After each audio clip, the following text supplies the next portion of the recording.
My daughter gave her mother-in-law a diamond and a dream vacation for Mother's Day. I got a cheap plastic flower and a note that read like a grocery receipt. I was 67. And that $5 flower taught me that 43 years of motherhood had bought me nothing but invisibility. But it also taught me that I was about to change everything. Before we jump back in, don't forget to subscribe while you're listening. And let us know in the comments where you're tuning in from. Now, take a breath and listen closely. This is my story. My daughter gave her mother-in-law a diamond and a dream vacation. I got a cheap plastic flower and a note that read like a grocery receipt. I was 67 years old, and I thought I'd known every kind of heartbreak life could offer. I was wrong. Mother's Day dawned, silent and heavy, in my empty house. Outside, spring hummed with life.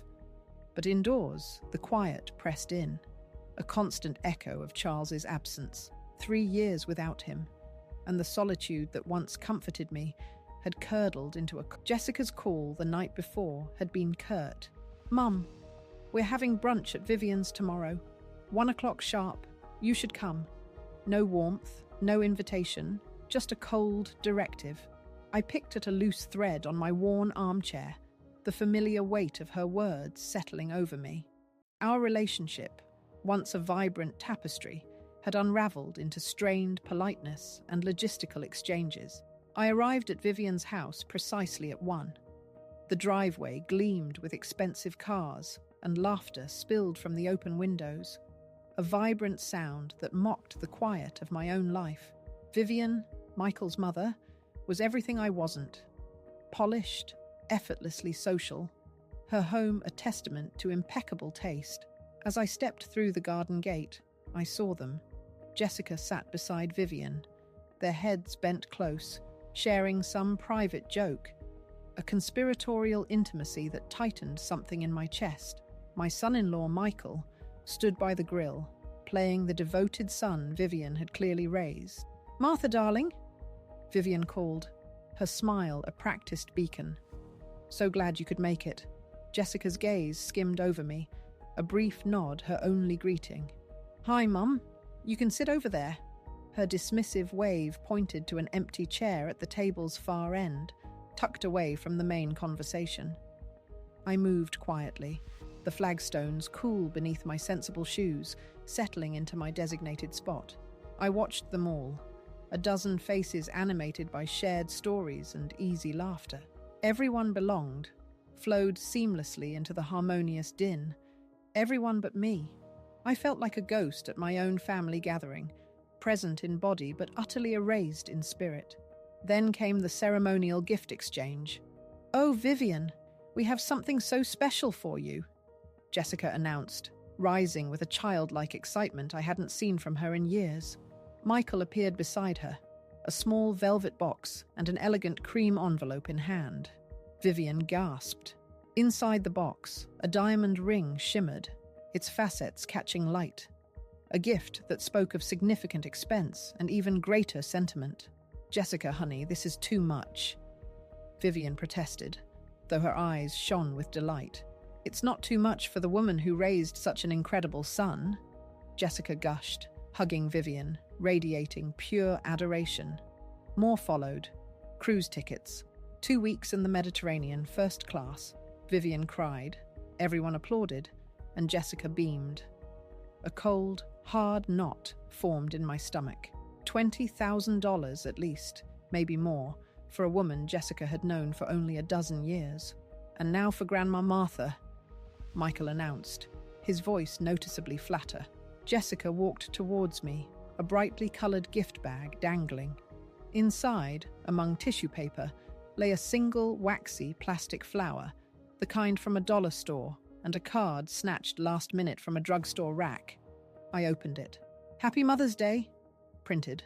Below, Jessica's hasty scrawl. "Thanks for everything, Mum. Thanks for everything." As if I were a cashier. The table fell silent. Their eyes pinned me, waiting. Vivian cleared her throat.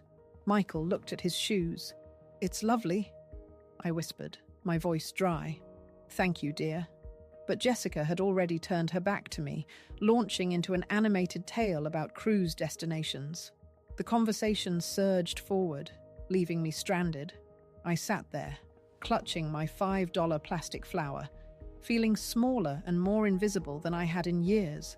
I endured another hour, watching my daughter lavish attention on a woman she'd known for a fraction of her life, while treating me like a disposable afterthought. When I finally mumbled my excuses to leave, Jessica barely glanced up. "Thanks for coming, Mum. Drive safe." The drive home was a blur.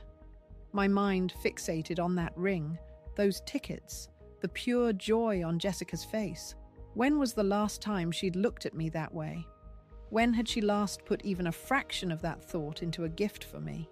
I pulled into my driveway, the engine ticking, and sat there, staring at the plastic flower.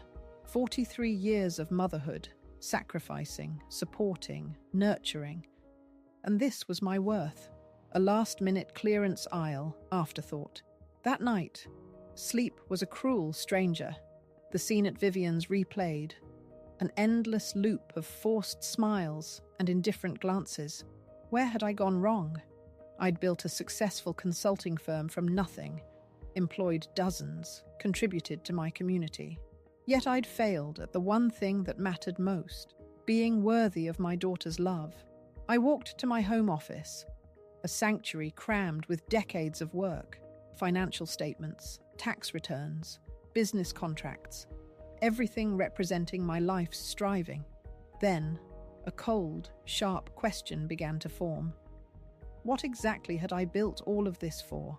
Has anything ever made you question the very foundation of your sacrifices, pushing you to wonder if it was all for nothing?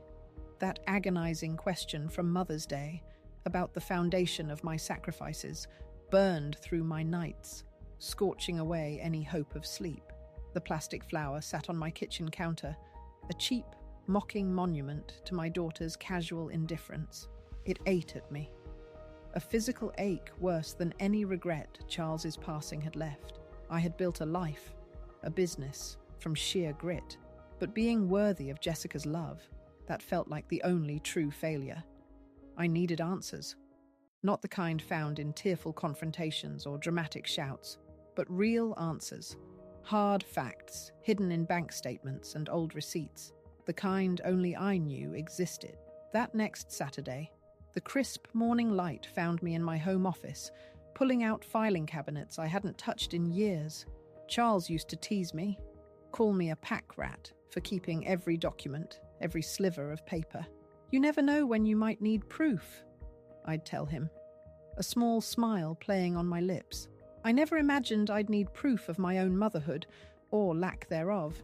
The first file I opened, brittle with age, was simply labelled Jessica, College. Inside, tuition payments, room and board receipts, a stack of smaller expenses I'd forgotten, textbooks, a laptop, even parking tickets she'd racked up on campus. $47,000 total. And that didn't even count the car I'd bought her junior year when hers broke down. But that was just the beginning. The paper felt thin, almost translucent in my hands, each line an invisible thread connecting me to her. A thread I had always thought was love. I found the next folder. Wedding, J&M, $58,000 for a single day. The sweeping venue, the elaborate floral arrangements, the gourmet catering, her designer dress, the high-end photographer. I had insisted on paying for everything, every detail, because I wanted her day to be perfect, flawless. Michael's parents, Vivian and her husband, had contributed a single case of expensive wine. The contrast struck me like a physical blow. A multi-$1,000 wedding, bought with my generosity, culminating in a $5 plastic flower. Next, the house files. When Jessica and Michael got married, they'd set their hearts on a sprawling home in the exclusive Riverside district. Their combined income barely covered the dream, so I'd co-signed. Then, when Michael's landscaping business hit a rough patch 2 years later, I'd quietly taken over their mortgage payments for 6 months. They never knew. I had made sure of that. shielding them from the harsh realities of their own financial decisions. The car payments followed, 3 different vehicles over the years, each one starting as just a loan until we get back on our feet. Somehow those loans never found their way back to my account. And I never asked. I just quietly absorbed the payments, a silent current flowing from my life into theirs. But it was the emergency fund that truly hit me. In 2019, Michael's landscaping business had nearly gone under. Bad investments, wrong partners. They were staring down bankruptcy. Jessica had called me, her voice thick with panic, begging for help. I'd transferred $85,000 that same day. No contracts, no payment plans, just a mother helping her child. 6 months later, they'd bought a new boat. I leaned back in my chair, the old springs groaning in protest. On the calculator display, the numbers glared back at me. Nearly $400,000. Over the past 15 years, I'd given or spent almost $500,000 on Jessica and Michael. College, wedding, house, cars, business bailouts, and countless smaller expenses I'd stopped tracking years ago. $400,000, more than most people see in a lifetime. And yesterday, I'd gotten a plastic flower. The truly painful part wasn't the money. My consulting firm had thrived, my investments had grown. I could afford to be generous. The painful part was the chilling realization that my generosity had become utterly invisible to Jessica. Expected, taken for granted. I picked up my phone, scrolling through our text conversations from the past year. Her messages were brief, functional, always a demand. Can you pick up the dry cleaning? Michael needs to borrow your truck. The kids need school supplies. Always asking, never offering. Never a random, "How are you, Mom?" or "Thinking of you." But Vivian? Vivian got cruise tickets and diamond rings. I found myself opening my laptop, pulling up the mortgage on Jessica's house, still in my name, of course. The payments came directly from my business account, automated years ago. That business account. I pulled up the monthly statements. David's lawn service maintained the grounds at 3 of my commercial properties. I paid him 30% above market rate, though I'd never mention it. Jessica's part-time bookkeeping work for my smaller clients brought her $1,200 a month for maybe 6 hours of actual work. They weren't just my daughter and son-in-law. They were my dependents, adults in their 30s who had structured their entire lifestyle around my financial support. And somehow, I had become the villain in their story. The distant, cold mother who didn't understand their lives. They had painted me as disconnected while living off my unending generosity. I closed the laptop, a final, painful click. My office walls were covered with photos, heralding my success. Awards from the Chamber of Commerce, newspaper clippings, but there were no recent pictures of Jessica and me together. She'd stopped wanting to take photos with me years ago. The clock on my desk read 4:30 p.m. 8 hours I'd spent dissecting my life, and the picture was painfully clear. I had spent years trying to buy my daughter's love, and all I'd accomplished was teaching her that I was a source of money, not affection. My phone buzzed. A text from Jessica. "Mum, Michael's truck broke down. Can we borrow yours for a few days?" I stared at the message, the words blurring on the screen, for a long, quiet moment before responding. "I'll think about it." It was the first time in years I hadn't immediately said yes. That night, a resolve, cold and sharp as winter air, settled in my heart. I called my attorney. Have you ever felt the weight of realizing your generosity was seen as an obligation, not love, finally pushing you to a breaking point? Monday morning, I sat across from Margaret Chen, my attorney of 12 years, the city sprawling beneath her office window. From this vantage point, I could see my own building, a steel and glass monument to decades of relentless work. "Martha, you look tired," Margaret observed, her voice soft as she settled behind her polished desk with a cup of tea. "What's on your mind?" The words I'd rehearsed all weekend felt heavy, like stones in my mouth. "I want to discuss selling my business. Margaret's eyebrows shot up. Hartwell Consulting. My company. My legacy. 30 years in the making. But it's your legacy, Martha, she stated, surprised. That's precisely the problem, I replied quietly. I need to understand what would happen to my family if I sold. Margaret's expression shifted, sensing this was no casual inquiry. She pulled out a legal pad, her professional mask sliding into place. Walk me through your concerns, she prompted. For the next hour, I laid bare everything. The mortgage payments, the business contracts, the intricate web of financial dependence I'd unknowingly woven around Jessica and Michael. Margaret took notes, occasionally asking clarifying questions, her face carefully neutral. So, if you sold the business, she summarized finally, Michael would lose his primary commercial contracts. Jessica would lose her bookkeeping income, and they'd need to qualify for their mortgage independently. Exactly, I affirmed. Margaret leaned back, her gaze sharp. Martha, can I ask what prompted this? Last we spoke, you were expanding, even considering Jessica as a partner. I recounted Mother's Day, the plastic flower versus the diamond ring, the years of feeling like an ATM with legs. Margaret listened without interruption, a faint wince crossing her face at certain details. I see, she said. And you're thinking of selling as a way to find out who my daughter truly is? I finished, my voice steady. Right now, I don't know if she loves me or my checkbook. Margaret nodded slowly. There are ways to do this gradually. We could restructure your business arrangements, transition some financial support over time. No, I said, a new firmness in my voice. Gradual change gives people time to adjust, to find new ways to manipulate. If I do this, it needs to be clean. We discussed logistics for another hour.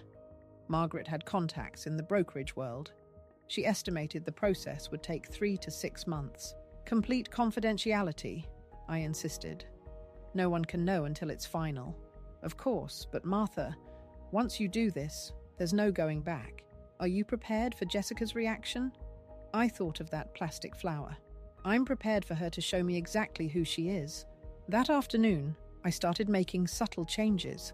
I called Michael's landscaping company, informing them I was exploring options for my commercial properties, citing budget constraints. The panic in his voice was immediate. Mrs. Martha, we can negotiate. It's not about the rates, Michael. It's about exploring options. Next, I called my smaller clients who used Jessica for bookkeeping. I explained I was restructuring referral arrangements, advising them to find new services within 60 days. Professional. Businesslike. No personal explanations. Jessica called that evening, her voice tight with worry. Mum, Mrs. Patterson said you're not referring bookkeepers anymore. Did I do something wrong? Not at all, dear. Just simplifying business operations. But I need those clients. That's my income. I'm sure you'll find other opportunities, I said calmly. You're very capable. A long pause. Mom, is everything okay? You've been acting strange. I'm fine, Jessica. Just busy with business matters. After I hung up, I sat in my kitchen, staring at the plastic flower. For the first time in years, I felt something I'd almost forgotten. Control. Not the kind that came from writing checks, but from making my own choices. The next few weeks would confirm that control, but they would also reveal a truth far more painful. The next few weeks settled into a rhythm of secret meetings and careful disentanglement, each step confirming a newfound control I barely recognized. My days filled with sharp-suited potential buyers, endless financial reviews, and the almost surgical process of pulling apart the intricate threads that bound my thriving business to my daughter's comfortable, dependent life.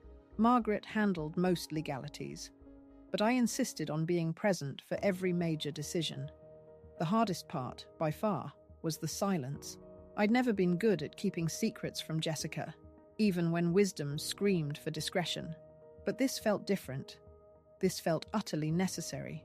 A raw act of self-preservation. Just 3 weeks in, The first ripple surfaced.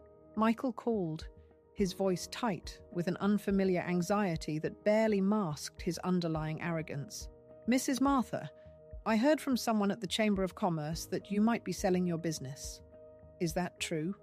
My heart gave a little jolt, but my voice remained steady, a calm surface over a deeper, roiling current. "People gossip, Michael. You know how it is." His tone shifted, becoming more insistent. "But if you were selling, you'd tell us, right? I mean, my whole business depends on your accounts." I allowed a deliberate pause. "If and when I make any major business decisions, you'll be informed appropriately." The line went dead a moment later, thick with unspoken questions. I hung up, a small, grim satisfaction blooming in my chest. He was starting to feel the chill wind of uncertainty. That night, well after the streetlights flickered on, Jessica showed up at my door. She looked utterly exhausted, her hair pulled back messily, wearing an old, faded sweatshirt, a stark contrast to the polished woman at Vivian's brunch. "Mum, we need to talk," she said, her voice thin with a desperate urgency, pushing past me into the living room. Her eyes, usually so quick to dismiss, were wide with a raw, almost frantic worry. "Michael's contracts, my bookkeeping clients. Now rumours about you selling the business? What's going on?" I walked slowly to my armchair and sat down, hands folded calmly in my lap. "I'm reevaluating my priorities." My voice was quiet, almost deceptively so. Her face flushed, a mixture of anger, fear, and profound confusion twisting her features. "What does that even mean? Is this about Mother's Day? About the gift? I'm sorry if you didn't like it, but we've been really tight on money lately, Mum. You know how it is?" The words were a bitter echo. "Tight on money," she claimed, "while living in a house I paid for, driving cars I'd bought, working jobs I'd essentially arranged." The irony was a raw taste in my mouth, but I held it back. I just met her gaze, letting my silence speak volumes. "This isn't about one day, Jessica," I finally said, my voice barely above a whisper, yet infused with an unexpected steel. "This is about understanding what really matters. For me." She left 20 minutes later, her frustration a palpable shroud around her, still utterly bewildered by my calm, unyielding demeanour. I stood by the living room window, watching her drive away, her car a familiar shape disappearing down the street. It was the same car I'd co-signed for years ago, a generous gesture that now felt like a gilded cage. She was heading back to the house where, for now, I still paid the mortgage, her future unknowingly hanging by a thread of my own choosing. The threads of her dependency were unraveling, and the painful truth of her reality was just beginning to surface. What shocking revelations have you experienced when a perceived safety net suddenly begins to disappear? The phone call came on a Tuesday morning, a sharp, metallic ring cutting through the quiet hum of Margaret Chen's office as I reviewed the final purchase agreement. Margaret had found a buyer, a larger consulting firm, eager to expand. The offer was generous, far more than I'd expected, a quiet testament to decades of relentless work. My pen hovered over the preliminary documents when my cell phone buzzed. The caller ID showed my own home number, a strange sight since I was here, miles away. I let it ring, assuming it was a wrong number, but it persisted. "Hello, Mrs. Martha?"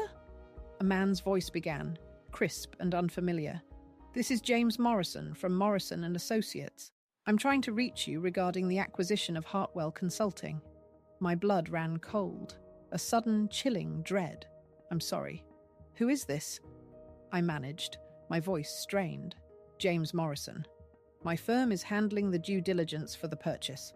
I apologize. I may have dialed the wrong number. I was trying to reach your office. Someone answered and said they were your assistant. They gave me permission to discuss the details of the sale." My hand tightened on the phone. Only one person had a key to my house. Only one person would dare answer my private phone and pretend to wield authority they didn't possess. "Thank you for calling, Mr. Morrison," I said, forcing calm into my voice. Please direct all future communications through my attorney, Margaret Chen. I hung up, my heart hammering against my ribs, and immediately dialed my house number. It rang 4 times, the silence on the other end stretching taut before Jessica's voice, breezy and slightly breathless, answered. Mum's house, this is Jessica. A wave of disbelief, sharp and hot, washed over me. What are you doing in my house? There was a noticeable pause, a beat of dead air that hummed with guilt. Then her voice shifted, losing its casual lightness. Mum, I thought you were at some meeting. I just came by to water your plants. A lie, clumsy and transparent. I don't have plants that need watering, Jessica. Another pause, longer this time, thick with unspoken deceit. Okay, fine. I was looking for something. Michael said you might have some old tax documents he needs. The lies were crumbling, audible in her strained tone. And you answered my phone because it kept ringing? You thought it might be important? My words were quiet, but laced with an unyielding steel. I could hear the foundations of her excuses shattering. Jessica, I'm coming home. We need to talk. The 15-minute drive from Margaret's office felt like an eternity. Each mile brought fresh waves of disbelief, the audacity of her actions breathtaking. Pretending to be my assistant, authorized to discuss confidential business matters, the betrayal stung sharper than any physical blow. When I pulled into my driveway, Jessica's car was still there, parked askew, as if she'd arrived in a frantic hurry. I found her in my home office, sitting at my desk, papers scattered around her. She looked up as I walked in, her face a chaotic mixture of defiance and guilt.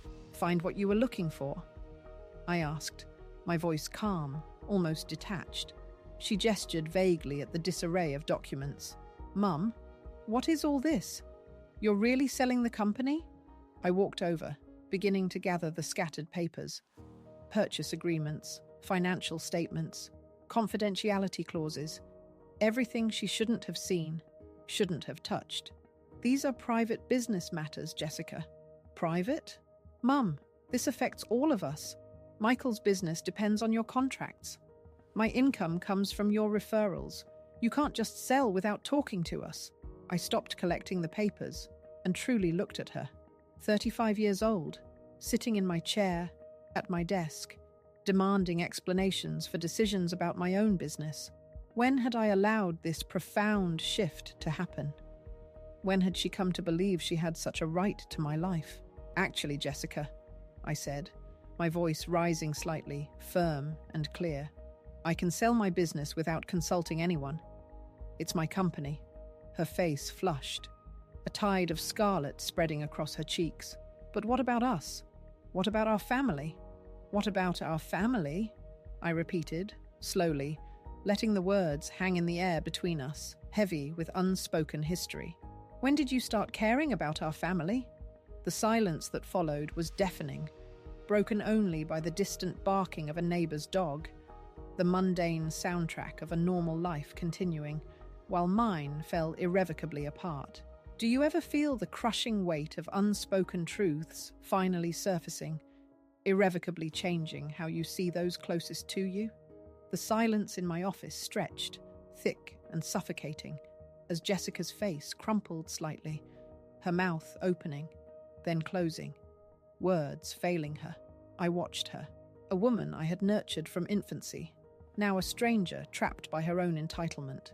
You clearly hadn't expected me to have actual numbers, I continued, my voice steady, betraying none of the tremor deep within my chest. I'm not telling you this to make you feel guilty, Jessica. I'm telling you because I need you to understand something. I've been subsidizing your entire adult life, and somehow, along the way, you stopped seeing me as your mother and started seeing me as a resource. That's not true, she finally managed, her voice thin. I do see you as a person. You're my mother. I met her gaze, allowing a small, sad smile to touch my lips. When was the last time you treated me like one? The question hung in the air, unanswered, a palpable indictment. Outside, the neighbor's dog barked. A distant, normal sound in a world that felt anything but. My phone rang, A jarring intrusion, Michael's name flashing on the screen. "Don't answer it," Jessica pleaded, her voice sharp with panic. I ignored her, picking up the call. "Hello, Michael. Mrs. Martha. Jessica told me about the business sale. We need to talk about this as a family. This decision affects all of us." His voice was laced with a desperate demand for control. "Actually, Michael," I stated calmly, "it doesn't. It affects me. It's my business to sell. But our contracts, our livelihood, your livelihood has been my responsibility for too long." I cut him off, my voice unwavering. "It's time for you both to learn to take care of yourselves." I hung up, watching Jessica, who stared at me as if seeing me for the very first time. "Mum, you can't be serious about this." I've never been more serious about anything in my life. That's when the panic truly set in for her. The next morning, my phone started ringing at 6:47 a.m. Jessica. Her name flashed repeatedly. I let it go to voicemail. It rang again immediately, and again. By the time I finished my coffee, she'd called 12 times. I finally answered the 13th call. "Mum, please, we need to talk about this." Her voice was frantic, bordering on hysterical. "We talked yesterday, Jessica. I think I was quite clear. You can't just destroy our lives because you're upset about a Mother's Day gift." My coffee cup clicked against the saucer, a familiar anger beginning to churn. "This has nothing to do with one gift, and you know it." "Then what? What do you want from me?" Her voice cracked. "I want you to understand I'm not your personal ATM. I want you to see me as a person, not a source of funding. I do see you as a person. You're my mother. When was the last time you treated me like one?" Silence. "Mom, if you sell the business, we'll lose everything. The house, Michael's contracts, my clients. We'll have to start over." "Yes, you will. And maybe that's exactly what you need." She hung up. 20 minutes later, she called back. Then again. And again. I stopped counting after the 15th call. Each voicemail was a desperate variation. Pleading, bargaining, threatening, manipulating. "Mum, Michael's having chest pains from the stress. Do you want to put him in the hospital?" "Mum, I'm sorry about the flower. I'll make it up to you. Just please don't sell the company." "Mum, everyone's going to think you're being vindictive and cruel. Is that really how you want people to remember you?" By noon, she'd called 28 times. Each call was a desperate testament to her dawning realization. Her entire life was built on my generosity, and I was finally tired of being taken for granted. The doorbell rang at 2:30 p.m. Through the peephole, I saw Jessica on my porch, her eyes red and swollen. Michael stood behind her, his face a mask of barely controlled anger. I opened the door, but left the space uninviting. "Mum, please," Jessica started immediately, her voice thick with unshed tears. "We need to talk about this like adults. We tried that yesterday," I stated, my voice flat. "You weren't interested in talking. You were interested in accessing my private documents and pretending to be my assistant." Michael stepped forward, his eyes narrowed.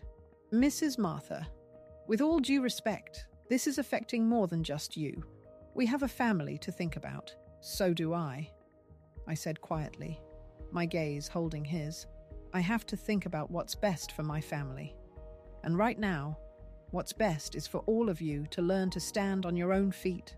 Jessica's face crumpled, a profound despair washing over her. "Mum, I'm begging you. Please don't do this. You're begging me now," I replied, the words laced with years of suppressed pain. "When was the last time you asked me how I was doing? When was the last time you invited me to dinner that wasn't a holiday obligation? When was the last time you called just to say you love me?"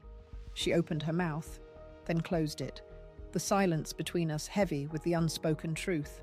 "I thought so," I murmured. "You only call when you need something. You only visit when you want something. You only care when you're about to lose something." Michael's anger finally erupted, a simmering rage breaking through his polished facade. "This is ridiculous. You're punishing us for being successful, for building a life together." "Successful?" I laughed, a harsh, humorless sound. Michael, you're 37 years old, and you've never made a mortgage payment on your own house. Jessica's entire income comes from work I arranged for her. You call that successful? We call it family, Jessica cried, her voice cracking. Families help each other. Help goes both ways, I countered, my eyes fixed on my daughter. Jessica, what have you done to help me? What have you contributed to this family besides taking?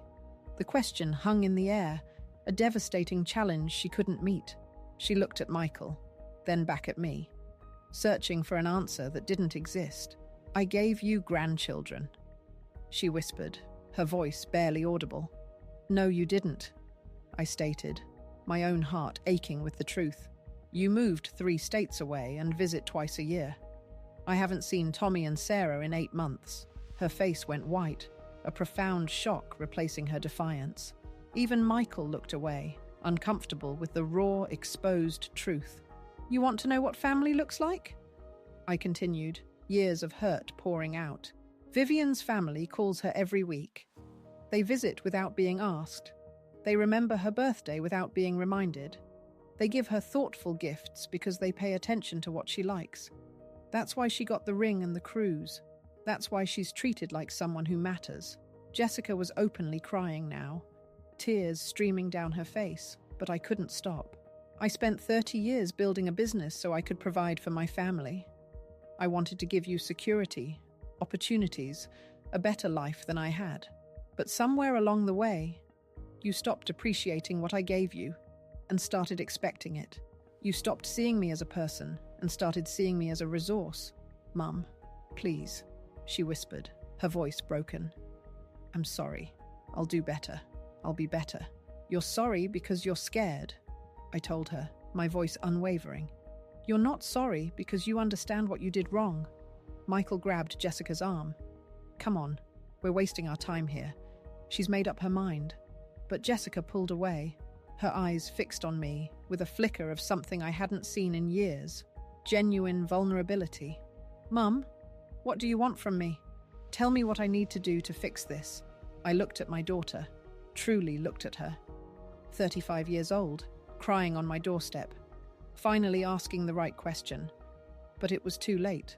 I want you to figure out who you are without my money, I said, the words heavy with finality. I want you to learn to value relationships that aren't transactional. I want you to understand that love isn't about what someone can give you. And then what? She pleaded, desperate. If I do all that, will you change your mind? I shook my head slowly. Jessica, I'm not selling the business to punish you. I'm selling it to free myself. I'm 67 years old, and I want to find out what my life looks like when I'm not responsible for everyone else's choices. I stepped back, my hand on the doorknob, beginning to close the door. Mom, wait, she called out, a raw, piercing sound. I love you. I really do love you. I paused, my hand still on the cold metal. I love you too, Jessica. That's why I'm doing this. Then, with a quiet click, I closed the door, listening to her cries from my porch for the next 10 minutes, until their car finally pulled away, leaving behind a silence that felt different now.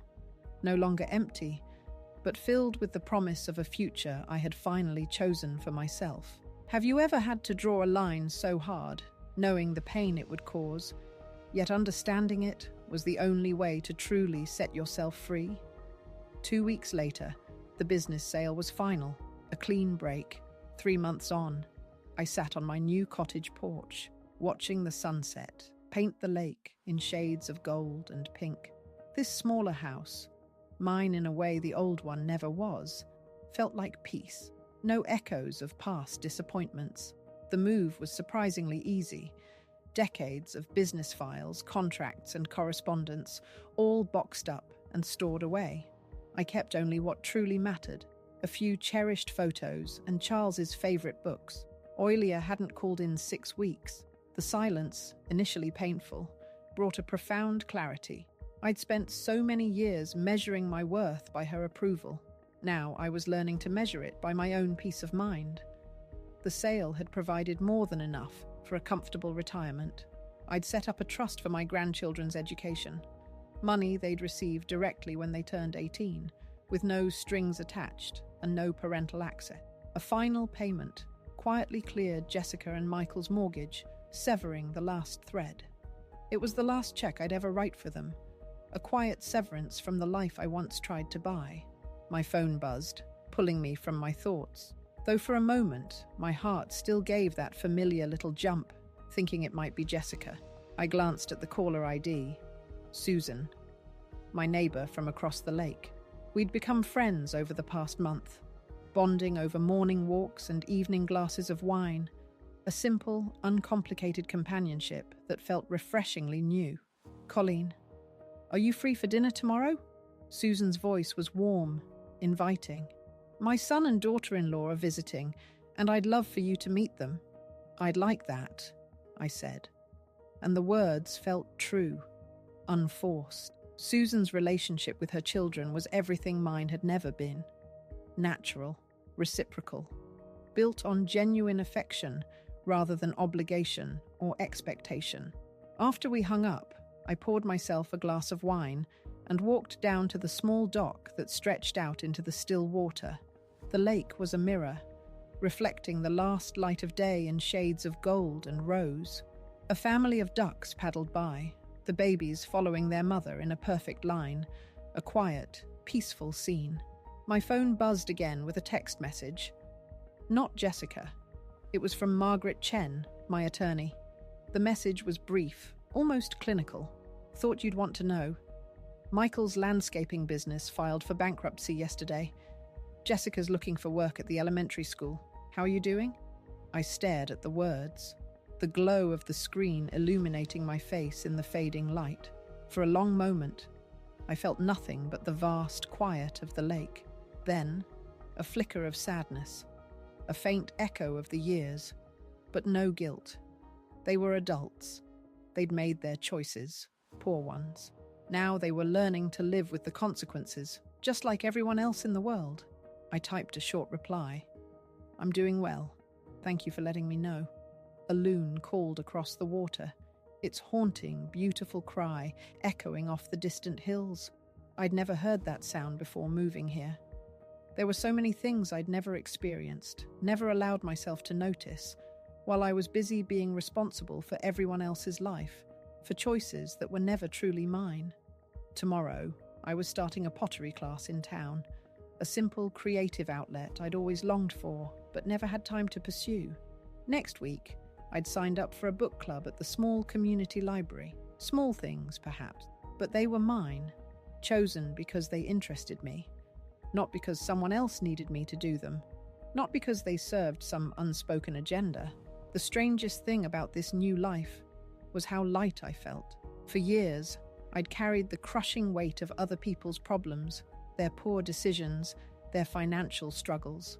I'd convinced myself that weight was love, that bearing it was the purest form of motherhood. But it wasn't. It was enabling. It had hurt us all, twisting relationships into transactions. Real love, I was learning, sometimes meant saying no. Sometimes it meant letting people struggle so they could grow, so they could find their own strength. Sometimes it even meant walking away so they could find their own path. 6 months later, a letter arrived. Not a phone call, not a text, but an actual, tangible, handwritten letter. The return address was Jessica's, but the handwriting was different, more careful, more deliberate than her usual hurried scrawl. I took it to my porch, the envelope feeling heavy in my hand, and sat in my rocking chair. "Dear Mom," it began. "I've been trying to write this letter for months, but I never knew what to say. I kept wanting to ask you to come back, to fix things, to make everything the way it was before. But I finally understand that the way things were before wasn't good for any of us." I set the letter down on my lap, taking a deep, shuddering breath, the faint scent of pine from the lake mixing with the paper and ink. "Michael and I are getting divorced," the letter continued. "I know you probably heard about the bankruptcy, about me working at the school. It's been the hardest year of my life, but also the most honest. I had to learn who I was without your money, without your safety net. I had to figure out how to take care of myself. My eyes blurred, but I continued to read. I'm not writing to ask for anything. I'm writing to say I'm sorry. I'm sorry for taking you for granted. I'm sorry for treating you like an obligation instead of a person. I'm sorry for all the years I wasted being angry at you for things that weren't your fault. I understand now why you sold the business. You weren't punishing me. You were freeing both of us. I just wish it hadn't taken me this long to see it. I don't expect you to forgive me, and I'm not asking you to. I just wanted you to know that I finally understand what you tried to tell me. Family isn't about what you can give someone or what they can give you. It's about showing up, paying attention, and caring about someone for who they are, not what they can do for you. I hope you're happy, Mum. I hope you found the peace you were looking for. You deserve it. Love, Jessica. A small, almost imperceptible tear marked the page. P.S. It added, in a slightly more shaky script, I kept the plastic flower. It's on my kitchen windowsill, and every time I see it, I remember the look on your face that day. I remember the moment I realized I'd broken your heart. I'm sorry it took me so long to care about fixing it. I sat on my porch for a long time after reading that letter, watching the sun dip below the horizon, painting the lake in brilliant, fiery colors. Then I went inside, sat at my small, perfectly ordered desk, and began to write a response. Dear Jessica, I began. Thank you for your letter. It means more to me than you know. But I didn't mail it that day, or the next, or the next. Some wounds, I'd learned, needed time to heal completely before they could be reopened safely. Some relationships needed space before they could be rebuilt on a foundation of truth instead of obligation. Maybe someday we'd find our way back to each other. But for now, I was content to be free. Free from guilt, free from manipulation, free from the exhausting job of trying to buy love that should have been given freely. I was 67 years old, and for the first time in decades, I was living my own life. It was enough. Now I'm curious about you, who have listened to my story until the end. What would you have done if you were in my place? Have you ever had to choose between tough love and endless sacrifice to find your own peace? Share your thoughts below. Your voice matters. And if my story resonated with you, please consider subscribing to hear more tales of courage and transformation.